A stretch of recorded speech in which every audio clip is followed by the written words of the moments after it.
morning, guys! Welcome to my vlog. This is Manry Judy and welcome to my vlog. This is another day, another vlog, and I'm not sure kung ano ang aking iba-vlog today. So, I know for sure may lakad ako mamaya. Surprise ko sinong kikitain ko mamaya. So, we've been talking about it for almost a month. And then, this is it. Magkikita kami mamaya. Mamaya yung hapon medyo may long drive. Magdadrive ako ng almost an hour. Sana walang traffic. Sabi niya, mag-meet daw kami in the middle. Kaya lang sabi ko, it's okay. Yan na lang sa backyard mo. Sabi ko sa kanya. Kasi, para take time and then, sabi ko, wala namang problema kahit ako mag-drive all the way to her place. So, mamaya, excuse me, mamaya i-update ko kayo kung sino. O makita niyo yan sa next vlog ko kung sino yung kinita ko for today. Okay? And, let me decide what I'm gonna eat for breakfast or tinapay na lang. Alam mo, namimiss ko yung Milo tapos isinasaw-saw nyo sa tinapay. Namimiss ko yun. Kaya wala yata akong Milo dito. I-check ko nga kung meron akong ganun. Okay? So, may nahanap ako sa pantry ko. I don't know what is this. It's written in Korea. But sabi to, almond adleti. Walnuts, almond. So, i-try natin kung ano to. Hindi ko siya never ko, binili ko ng asawa ko. It's a Korean product. I'm not sure kung ano to. Pero, ito-try natin. Gamitin natin ang ating pangmalakasan na mag. It says J. Bigay sa akin to ng friend ko na si Miss Amy. So, gamitin natin siya today. Try natin. Ay, mabango siya. Yun lang. Mabango siya. Hindi ko alam kung masarap. Or, hindi ko alam kung ilan ang ano nito. Mamaya ko na isi-search. Walang English kasi. Pwede ko naman siyang i-google at translate. Pero mamaya na. Nasa taas kasi yung telepono. Tanghali ako nagising kasi alauna na ako magtuto na ako nakatulog kaninang madaling araw galing ng pang 3 to 11. Dumating ako ng midnight last night galing sa work. And then, nagpa-available ako kasi kahapon. So, tinawagan nila ako. And then, pagdating ko, wala yung asawa ko. So, nag-worried ako. Kasi gabi na. Hindi naman umaalis ng gabi yun. So, yung pala, nanood pala siya ng sine. Kasi may pinapanood siyang parang, part 2 daw yun. So, sabi niya, kahit daw isama niya ako, hindi ko daw maiintindihan. Kasi, yun daw, ano sabi niya? Pag hindi ko daw napanood yung part 1, hindi ko daw magigets yung part 2. So, sabi ko, kahit na, sabi ko, bakit ka umalis ng, hindi mo lang nag-text. Kasi hindi nga ako sanay, tapos umuwi ako. Ay, hindi pala, alam pala niya, mag-16 hours ako. Yung pala, kasi sabi ko, I might be work 16 hours. Sabi ko sa kanya. So, ang nangyari, kasalanan ko din, hindi ko siya na-update na. Dati kasi ina-update ko siya na hindi ako mag-i-stay over. So, ang nangyari, siya, akala niya, the whole time, yung mag-stay over ako. So, ang nangyari, pagdating ko dito, pagdating ko sa parking lot, wala yung sasakyan. Yung sasakyan niya, wala. So, nag-worry. Pasensya na. Pagdating ko, nag-worry ako kasi wala siya. So, akala ko may binili lang. Nawala sa isip ko, pero nawala sa isip ko na manunood na gusto na manood ng sine. Kasi parang mas gusto niya yung late night. Kasi para daw tahimik. Kasi walang masyadong nanonood. Ewan ko, alam mo yung old time pa rin yun. Yung mga old style pa rin. Mas gusto niya yung pumunta ng sinihan. Kasi yung, tapos sa libro, mas gusto niya yung, kasi mahilig siya magbasa.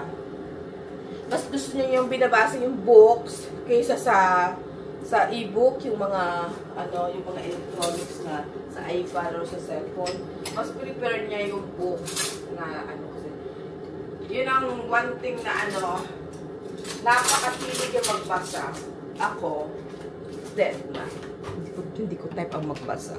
Obvious ba? Oo, mahilig talaga siya magbasa. Super. Super, yun ang pinakang ano niya. Yan ang pinakang hobby niya na magbasa ng libro. Alam mo dati yan, mahilig mag-fishing. Pero, yung fishing, walang hilig sa kanya. Kasi, ang gusto lang niya sa fishing is, like, yung ano lang siya, for fun lang. Yung parang mag-ano lang siya. Yung, tawag dyan, yung relax. Mag-relax lang yung mind niya. So, na-find niya yung sa pag ano ng fishing. Pangingisda. Yung namimilit. Gano'n. Pero, never siya nag-uwi ng isda. Never siya nakahuli. O, one time wala nakahuli, shark.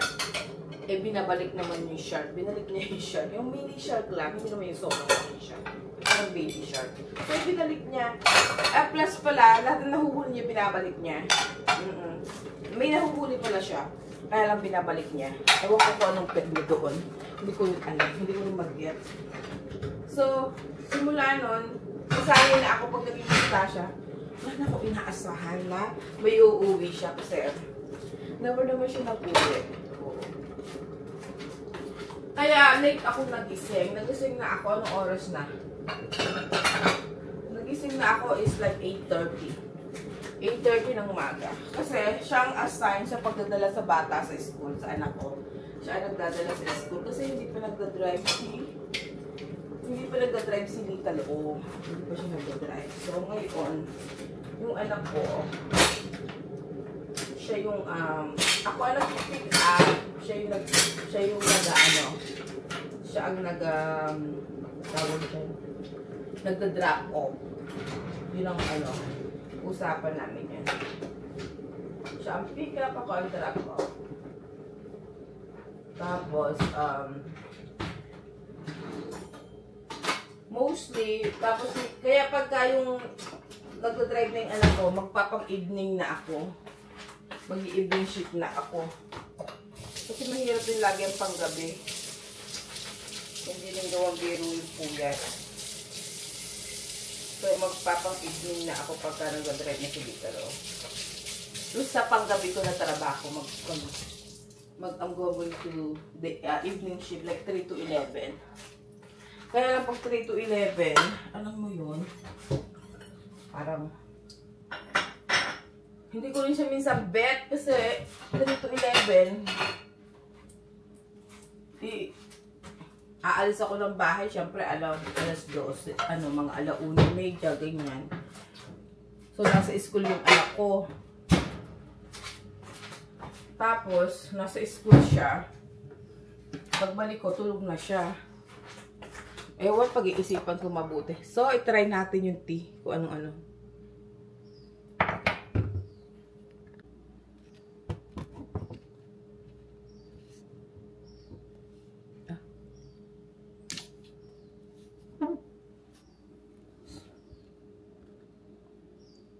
So, ganyan siya, oh. Para siyang oatmeal. Parang ganun. Parang ko to, try ko nga. Try natin i-mix. Para siyang oatmeal. So, akala ko naman parang. Dapat ko na bumibili din ako paminsan-minsan. Kasi hindi ako nagkakape. Hindi ko nagkape. Kasi gusto ko magsawsaw ng Gusto kong isawsaw itong try natin kung anong lasa. Gusto kong itry yung pandesal. Alam mo yung sa Pilipinas? Diyos ko po, Rude. Ay, hindi masarap. Naku, lasang ewan. Hindi siya masarap. Ano ba naman ito si Kano? Ano ba naman ito binili niya? Hindi mo masarap. Wala tuloy akong, wala man lang kaming I'm so sad. Wala man lang kaming kape or something. Wala, gusto ko kasi isaw-saw yung yung pandesal sa kape or like sa Milo. Alam nyo yon. Pero, wala. Harap ako ng mga kakainin ko. Diyos ko, hindi ko alam kung ano talaga ang kakainin ko. Nakakita ko ng pansit canton. Kaya lang, At try na to ipansit canton.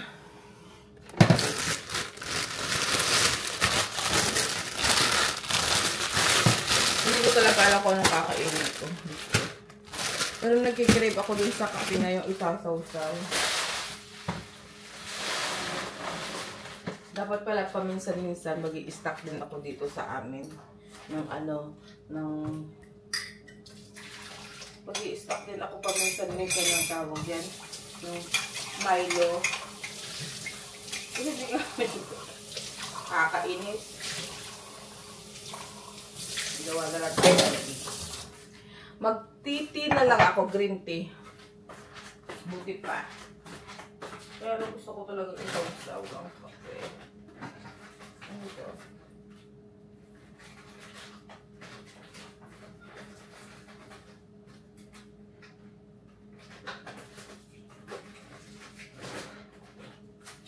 Okay. Ano ba to? Kape Mori. Oh! Sige, try natin to. Kung ano man ito.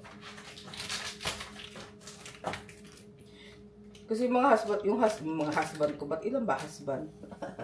Yung husband ko, mahilig siyang, limbawa sa tindahan, may mga yung free taste, yung mga ganyan, nabibigyan ka ng free. Yung mga, limbawa yung libreng taste, para pang matcha.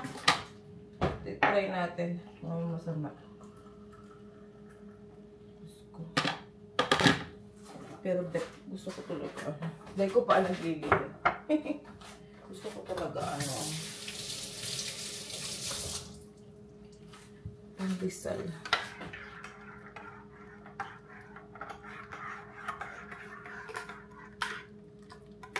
Parang matcha tea siya. Parang ganun.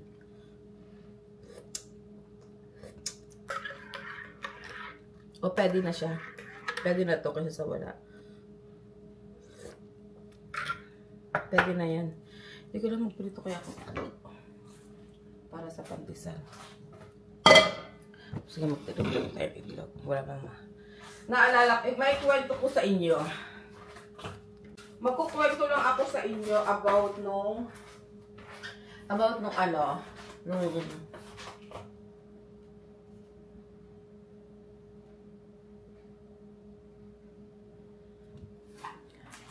I'm gonna tell story about nung ako'y OFW pa sa Middle East.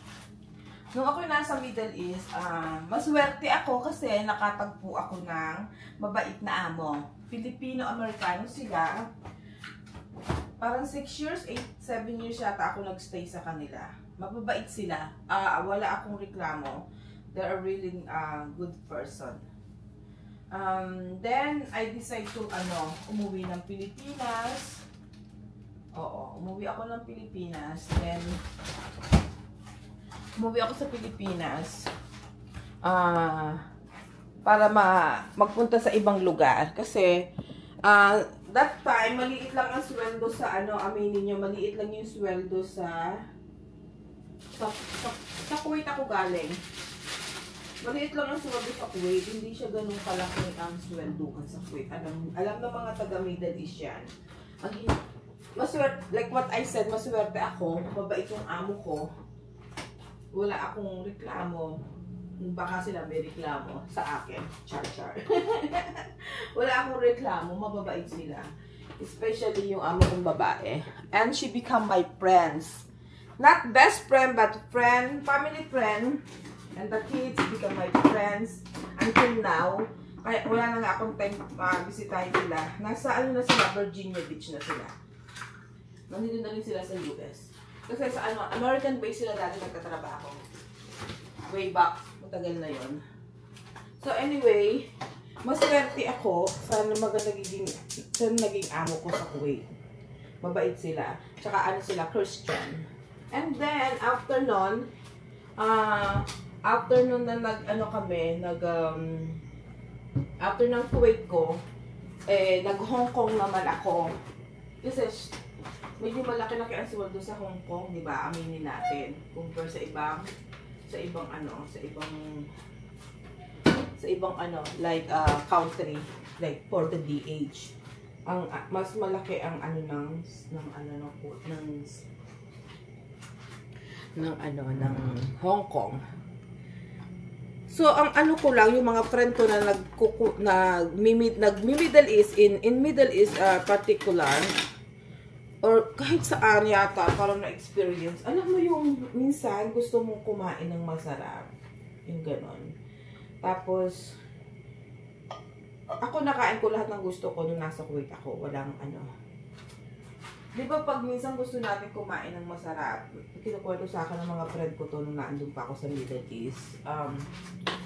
Hindi sila makakain. So, iintayin pa nila, let's say, umalis yung amo. Yung parang gano'n to, make sure hindi bilang yung, let's say, yung itlog, yung mga gano'n. Ako never ko naranasan yun. Kasi, ang likod ko, pasensya na kayo. Kasi, hindi ko alam kung anong uunahin ko. Ko nga muna ito, isettle ko nga muna itong mga ginagawa ko.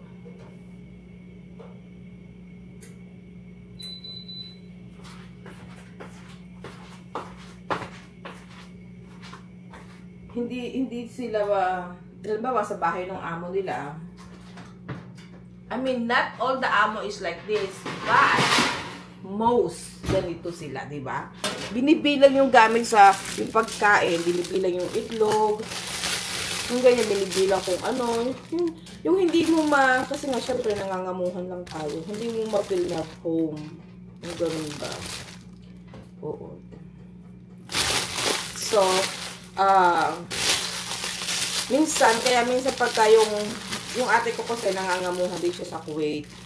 So, pag minsan, let's say, umuwi kami, talagang pinaparanas ko dun sa dalawang kapatid ko na nasa Middle East, yung ganitong buhay na sa pagkain, hindi ka hindi mo lang nag-stop sa'yo.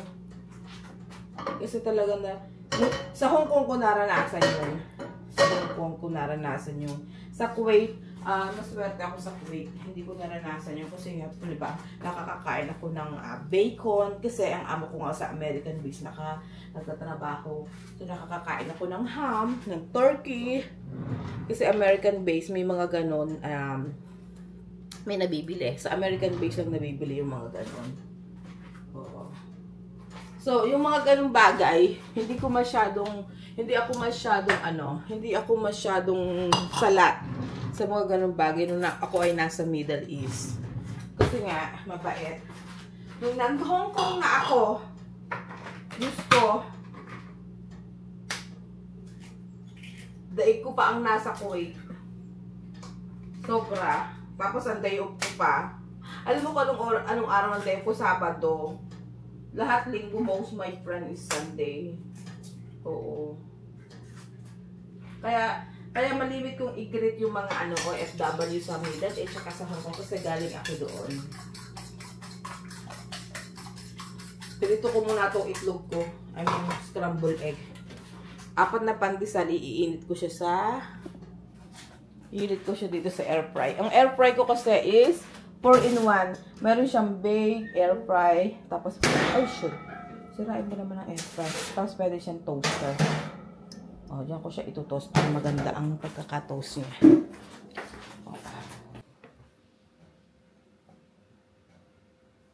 Hi guys! So, nakaluto na ako ng pandesal. Medyo marami na gawa akong pandesal. 5 pirasong pandesal. Medyo malaki-laki siya. Tsaka nagprito na lang ako ng itlog. At tsaka yung matcha drink ko. Yes! So, anyway, kwentuhan lang tayo habang ako ay nagbe-breakfast. Yeah, so, like what I said, nung nasa Kuwait ako, hindi ako masyadong, naranasan ko yung let's say, masarap na buhay ng isang OFW. Kasi hindi ko naranasan yung pagmamalupit o yung pagdadamot sa pagkain, hindi. Mabait sila. Mga bata, mababait yung mga kamag-anak nila kasi yung Pilipina may kamag-anak sa Kuwait. So, pag we get together, kasama din ako. Ganyan.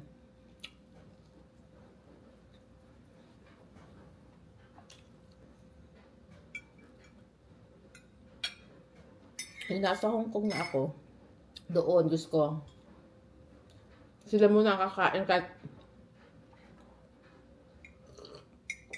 Di ba kahit alam mo naman na, syempre, di ba? Wala pa naman sila, hapon pa sila darating.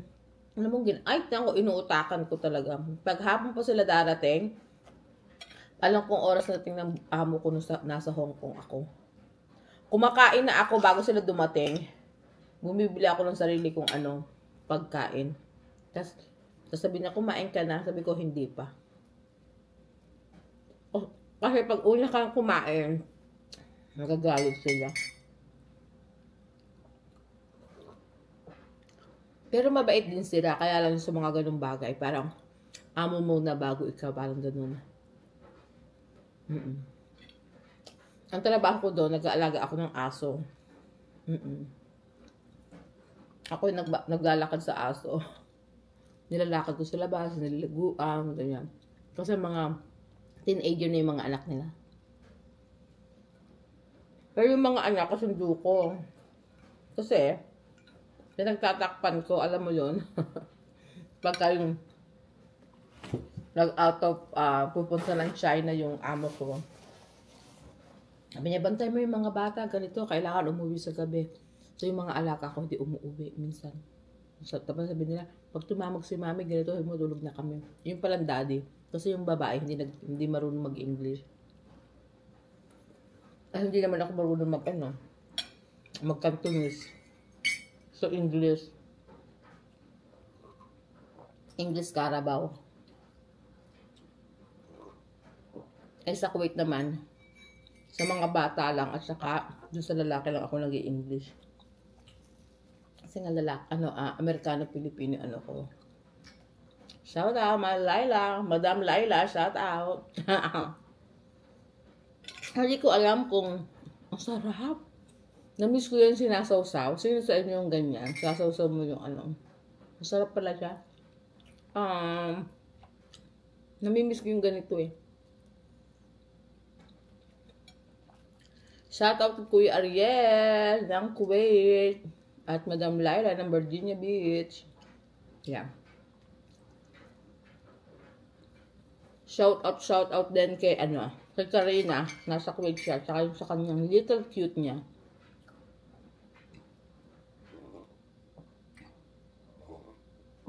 Ang sarap. Masarap pala yun. Last na yun, wala na, isa na yung nakita ko dun sa basket. Ay, sayang. Bala kong lutuin ngayon yung alamang na binili ko. Naalala nyo yung bumili ako ng alamang. Hindi pa siya sira kasi hindi siya masisira kahit ilang buwan siya dyan sa rep. Kasi nga, meron siyang preservative. So, bala ko siyang, actually, check ko kung sira na ba o pwede pa. Kasi parang nakalimutan ko siya nung magto 2 weeks na yata siya sa rep. Oh, 1 week pala, 1 week lang. Bumili ako ng dulong. Di ba? Yung dulong at saka yung bumili ako ng hiwas. So, saka yung dulong, hiwas at saka yung yung parang tuyo. Kasama yun, di ba? So, ngayon ko siya lulutuin, dadalhan ko kasi yung pupuntahan ko mamaya. Magkukulab kami mamaya. Parang pandesal with egg.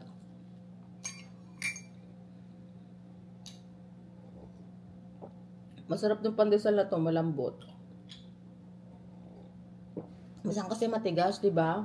Pag yung na ilang araw na. So, malambot siya. Yes, bumili si Kanu kahapon ng pandesal. Sabi ko, yung nag-edit ako, parang gusto kong kumain ng Filipino food. Kaya lang, may pandesal na siya, marami pa, may hotdog, may sauce. Ay, ang dami niluto.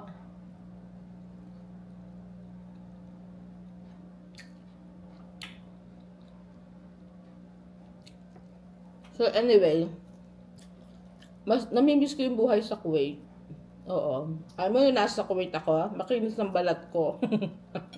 Kasi aircon. 24/7 ang aircon doon kasi super init. Tapos hindi ako lumalabas. Sa loob lang ako ng bahay. Tapos ang buhok ko alam mo yung shiny. Never siya naging dry. Kasi Alam mo kung ano pinilalagay ko sa buhok ko para shiny? Mayonnaise. Oo, yun ang pang ano ko, hot oil ko noon. Mayonnaise at olive oil. Minimix ko. Sasalagyan ko ng lemon. Kasi mura doon. Pag nasa work yung mga amo ko. Tapos, kami lang ni Tyra nasa bahay. Hi Tyra, I miss you. Siya yung batang pinalaki ko sa Kuwait. Dalaga na ngayon. Dalaga na. I miss her. Huling kita namin, before pandemic, pumunta ako sa Virginia. Tapos pumunta rin siya dito. Binisita niya ako. Yun yung batang pinalaki ko. Malaki pa sa akin. Balang araw, bisitahin ko ulit sila. Mahal kasi ang ticket papuntang East Coast. Parang, ticket na siya ng papuntang Pilipinas. Super mahal. Hindi ako makatsampo ng murang ticket.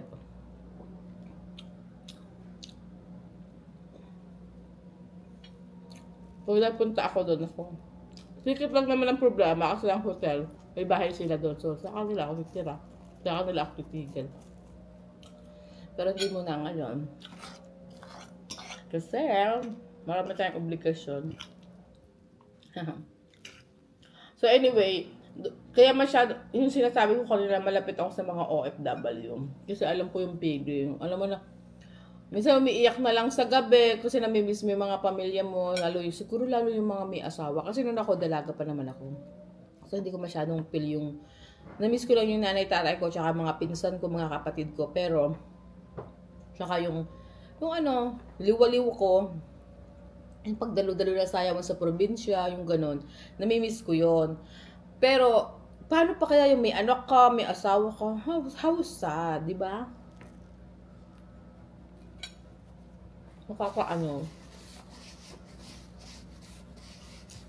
Nakaka-sad pag yung may anak ka.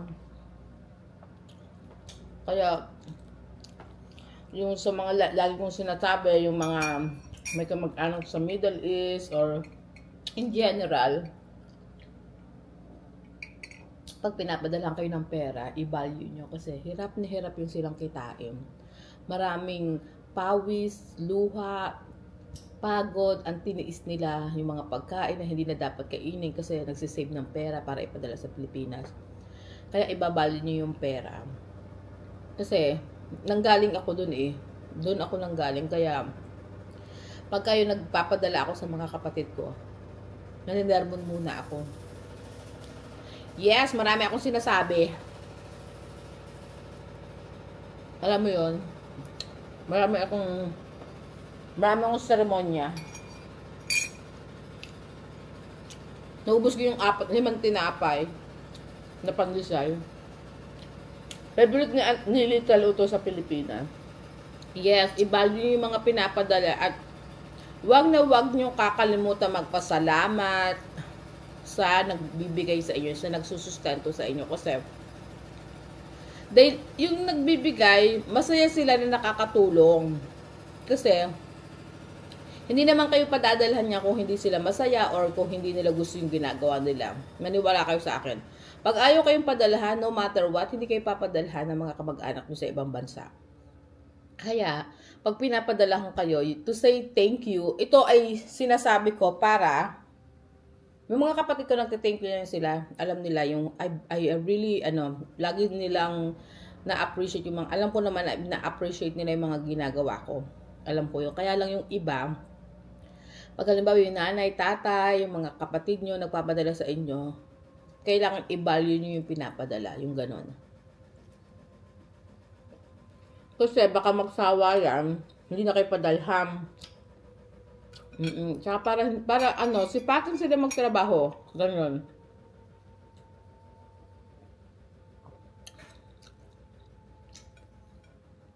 Ganon yung, iniisip ko ngayon, sabi ko nga, ano kayang buhay ko kung wala ako dito sa Amerika?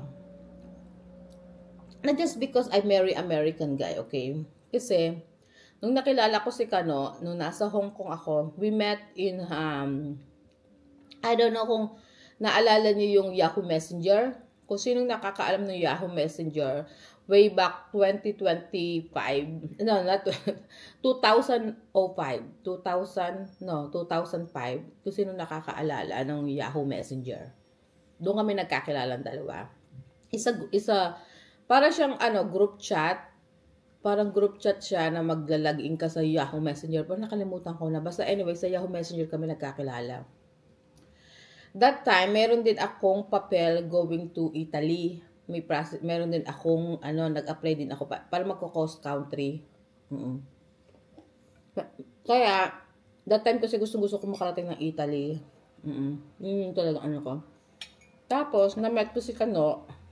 Kasi, yung boyfriend ko sa Pilipinas, alam niyo na, yung ginawa. So, na-hurt ako. Pero hindi pa kami break. Hindi pa kami break ng boyfriend ko sa Pilipinas. Hindi pa kami nagbe-break dalawa. Lahat na most ng Pilipinong naging boyfriend ko, apat lang sila. Wala kaming personal, lahat yun 4, walang personal break. Kasi, yung isa, wala na lang, pero walang sinabing break na tayo, walang ganon. Basta, wala na. Yung isa naman, sa phone lang. Yung isa naman, nabalitaan ko na lang, may girlfriend na. Ganon. Tapos yung last, narinig ko talaga, yung babae, ayaw sa akin ng parents. So, okay lang. Kasi, mahirap lang daw ako. Alam ko naman, kahit hindi sabihin sa akin yun ang reason, kaya ayaw sa akin ng nanay ng lalaki. Kasi, hindi daw ako college degree, ganyan. Tapos DH lang daw ako, ay ang karibal ko nurse. Nurse siya sa St. Luke. Pero okay lang yun, life must go on. So, lahat lang naging Filipino boyfriend ko, walang personal break, walang personal break, pero lahat sila, masasaya na sila at ako masaya din ako sa buhay ko. Masaya na sila, may kanya-kanya silang pamilya. The only boyfriend na wala kaming personal break, in person na good term kami is yung kababata ko at saka yung naging boyfriend ko sa Kuwait, naging friend ko pati yung asawa niya. But suddenly, yung naging ex ko sa Kuwait, pumanaw na siya sa COVID. Yes, pero naging friend ko yung asawa niya. Kahit nung buhay pa siya, naging friend ko sila mag-asawa. Naging in good term kami. Walang bitterness. Kasi, talagang hindi kami para sa isa't isa. Oo. Pero mabait yung asawa niya. Si Maripe. Hi, Maripe! She's really nice. So, we become friends. We didn't met in person yet, but we talk on Facebook. Yeah. Naging tawagan din niya ako nung nawala yung asawa niya. Kinuwento niya sa akin lahat nung naging nila nung pandemic. Yeah, so sad. Tapos yung isa naman, taga lang sa amin. Diyos ko po. Ayun, in good term din kami nag-hi, hello yung pamilya. Alam ka-close ko. Pero wala kasi yung bata pa kami nun. Pling-pling pa. The only thing hindi is 3. Yung isa, parang, mabait din naman siya. Siguro pag nagkita kami, magsisay hi and hello ako. Pero yung mula high school, na naging boyfriend ko hanggang sa nag-18 ako, yun, okay lang din. I can face to face and say hi and hello without any feelings or any bitterness. I'm happy. So, tapos, yung isa, yung before ko ma-met yung asawa ko, yung may nurse na jowa, na taga St. Luke, I'm saying, actually, kaya ko siyang tingnan mata sa mata, kaya ko siyang i-face to face. Hindi ko alam kung kaya niya akong i-face to face, di ba? Kasi wala akong ginawa sa kanya, di ba? Ako kasi na kami nun parang, let's say, hindi naman engaged, parang nagkasundo na kami dalawa, yung parang, yung may kasunduan kami na mag-Hong Kong ako, yung ganon. Actually, tinulungan niya ako nung nag-Hong Kong ako. So, akala ko kami na talaga. Oo. So, anyway, So, wala na nga kami noon. So, may pamilya na siya, may anak na siya. So, ako, kaya ko siyang, like, if I saw him, I'm gonna say hi. If I see him, I can say hi. I can say, kamusta? Hindi ko alam, kasi alam ko mahiyain yun. Hindi ko lang alam kung kaya niya. Yung mga pinsa ko kinikilig, kasi kilala nila yun. At plus, lagi kami naglo-long drive. Lagi ko silang pinaprank. Sabi ko, okay, mag-long drive tayo. Punta tayo dun sa lugar. Sabi niya, tapos kilig-kilig sila. Pero, wala na yun. For fun lang yung mga kalokohan ko. Pero wala na. Hindi na. Diyos ko po. Kaya nga pinapayagan ako ni Kanu na pumupunta. Most of the time, I call my husband and other people when I mention, like, to address kung sino yung pinag-uusapan namin. I call him Kano. Wala na, hindi ko na hindi ko na siya, wala na sa ko yung tukilig to other person, wala na. The only thing na kinikilig lang ako ay sa basketball player, pag nanonood ako ng basketball, ganun lang. Pero yung, let's say, sa person na, cute siya, crush ko siya, wala lang ganun. Diyos ko po, matanda na tayo. Oo. Masarap yung chai tea. So, to be continue, kwentuhan tayo sa kusina para makahugas tayo ng ating. Yeah, wala na sa akin yung mga ganun-ganun. Diyos ko. Sabi nga nung iba, buti pinapayagan ka ng asawa mo na umuuwi. Sabi nga niya. Bakit naman ang hindi? Sabi niya, kasi, Sabi niya, kasi yung iba hindi daw pinapayagan. Kami mag-asawa, yun lang kagabi, nag-worried ako. Wala kaming hindi ko namin iniisip yung mga ganung bagay. Nag-word lang ako kagabi kasi hindi ko alam na lumabas pala siya ng late night. Yun lang. Pero sabihin mag-isip ako na may kinitang babae. Ay, Diyos ko tayo. Oh, please. Never. Never ko naisip yan. Never, never. Siya din, never niya naisip din. Na Parehas kami, hindi uso sa amin ng selos-selos. Hindi uso sa aming relasyon. Kasi, we know na, we love namin yung isa't isa. Kaya, hindi na. Never nga na, sa isip ko na, yung mga ganon, yung iba kasi na lalaki daw. Lalaki ng bababae. Ako, never. Never, never. Magugas tayo ng plato. So, yun lang yung kwento ko sa inyo na nanggaling ako ng Kuwait. For 6 years yata ako sa Kuwait. 6 years or 5 years. Parang ganon. Tapos sa Hong Kong, 3 years. Me and my husband has a beautiful love story. Pag ikukwento ko sa inyo, kulang ang isang oras na vlog sa haba. Kwento ko na lang siya pagkasama ko siya, yung love story namin. Para kasi may sarili siyang may sarili siyang version. Ewan ko sa kanya. May sarili siyang version, may sarili din akong version. Pero hindi ko alam kung anong version ng totoo. So sabi niya, hindi naman ganon. Alam mo yun? Sabi niya, hindi ganon. Sabi ko, so But, to tell you the story is, nagkakilala kami sa Yahoo Messenger. Doon kami nagkakilala ang dalawa. Hindi ko alam kung yung iba alam pa yung Yahoo Messenger. Hindi ko alam kung ano pa yun. Kung alam nyo pa yung Yahoo Messenger. Yung mga dyan, yung mga nag-Hong Kong nung early 2000. Yun ang mga, wala pang Friendster pa ng Friendster. Friendster pa ang uso nun. Diba? Ang saya-saya lang ng buhay noon.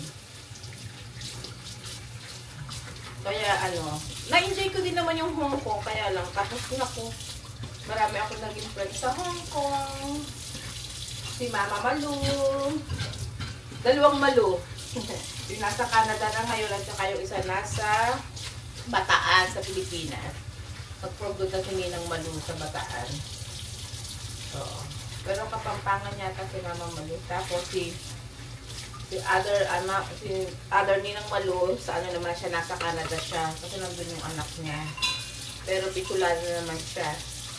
Tapos si Ninang Josie, nasa Canada rin. Si Sila yung naging nanay-nanayan ko noon. Sila yung maging parang ano ko yun. Kasi bata pa ako noon. Nakilala ko yung ano ako, 28 years old. 28 ba? Hindi. 28 kami naging mag-asawa. 28 years old ako nung dumating ako dito sa US. Oo, 28 years old. Kasi nung pinasal kami, 28 ako. Siya 38. 10 years yung gap namin. Ay, minsan yung sabi nila, ay, kaya ka lang naman kasi, kaya daw ako may mga, alam mo na may mga ibang Pilipino may nagsasabi pa rin, kaya daw nakapangasawa na. Ay, naku, dahil. Napakasipag ko magtrabaho, kaya hindi ako palaasa sa asawa ko.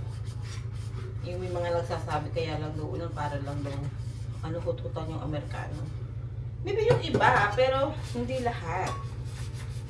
Marami ako napapanood ng mga nag-YouTube na mga Pinay. Tapos yung mga basher nila sinasabi yun.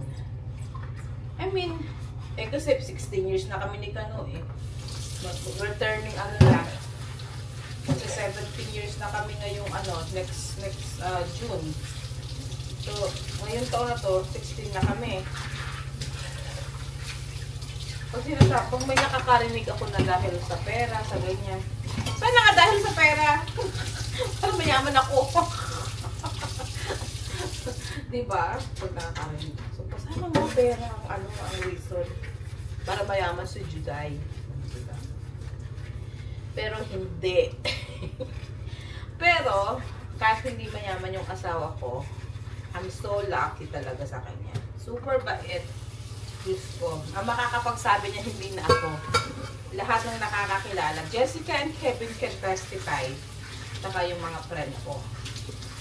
Na super bait ang asawa ko. Wala akong masabi. Napakabait niyan. Oo. Tapos minsan sila yung mga ibang I mean, mas swerte sila nakarating sila dito dahil alam mo yun. I'm so thankful to him na kinuha niya ako. Ganun. Pero ganun talaga. Hindi lahat naman dahil lang sa pera. Ako yung one of, dahil sa love.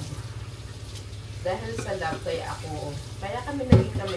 1 year kami, hindi uso sa amin yung yung after 3 months nakarating or yung kinuha na ako, hindi. LDR kami ng 1 year, another 6 months yata, processing ng papel, bago ako nakarating.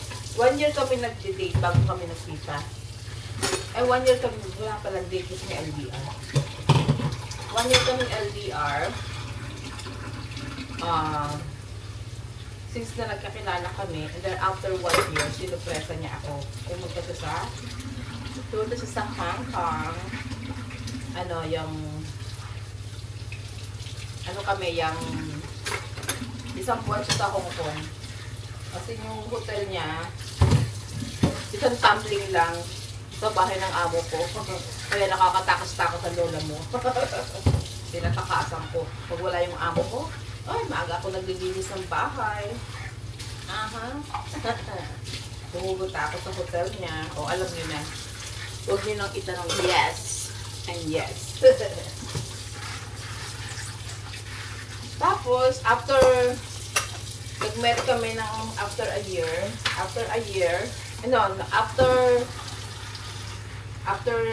the following year actually.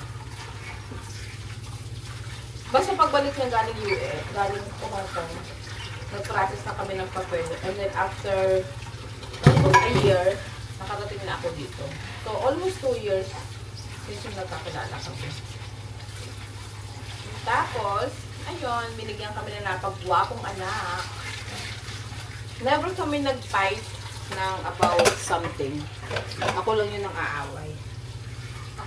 Kasi nga, kasi aminin niyo, masarap away ng asawang hindi pumapatol.